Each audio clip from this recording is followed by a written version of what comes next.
Welcome po dito sa ating channel ang Biyahe y Komida. July 17, 2026. Bea Alonzo, kakaibang desisyon ang ginawa sa mismong kasal na hinangaan ng marami. Ibinahagi ni Bea Alonzo ang isa pang espesyal na detalye ng kanyang kasal kay businessman Vincent Co. Sa pamamagitan ng Instagram stories, isiniwalat ng aktres na siya mismo ang nag-makeup sa sarili noong araw ng kanilang kasal dahil mas naging personal at makahulugan ito para sa kanya. Ayon kay Bea, hindi siya karaniwang nagme-makeup sa sarili sa mahahalagang okasyon, ngunit para sa kanyang wedding day ay nais niyang gawin ito. Nagpasalamat din siya sa mga makeup artist na sina Miss Ting at Varda dahil sa mga natutunan niya sa kanila sa paglipas ng mga taon. Bukod dito, pinasalamatan niya ang hairstylist na si Ayu Manaog na agad tumulong kahit huling minuto na ang paanyaya. Isa rin sa mga kakaibang desisyon ng mag-asawa ay ang hindi pagkuha ng professional wedding photographer. Sa halip, ang malapit niyang kaibigan at business partner na si Brina Seco sana ang kumuha ng mga larawan sa kanilang kasal.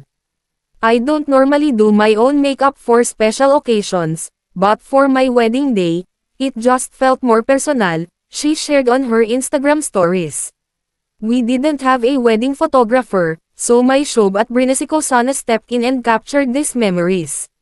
Pwede ka na talagang maging professional photographer. Years of sitting in Miss Ting's and Varda's chairs. I hope I made my teachers proud. Special shoutout to my hairstylist, at Ayu Manaog who said yes to a last-minute SOS without hesitation. Love you. Nagpalitan ng sumpaan sina Bea at Vincent noong July 13 sa Makati sa seremonyang pinangunahan ni Makati Mayor Nancy Binay. Kinumpirma ni Bea ang kanilang kasal sa pamamagitan ng pag-post ng wedding photo na may caption na, Home. Nauna ring kinumpirma ng tanggapan ni Mayor Nancy Binay at ni Attorney Joey V. Garcia ng Geralo ang kanilang kasal. Ayon sa mga tagahanga, mas lalo nilang nakita ang pagiging simple, makahulugan, at personal ng kasalan ni Bea at Vincent dahil sa mga natatanging desisyong ginawa ng bagong mag-asawa. Bago pa man opisyal na inihayag ni Bea ang kasal, nakumpirma na ng isang staff mula sa opisina ni Mayor Nancy Binay sa ABS-CBN News na ikinasal na ang mag-asawa.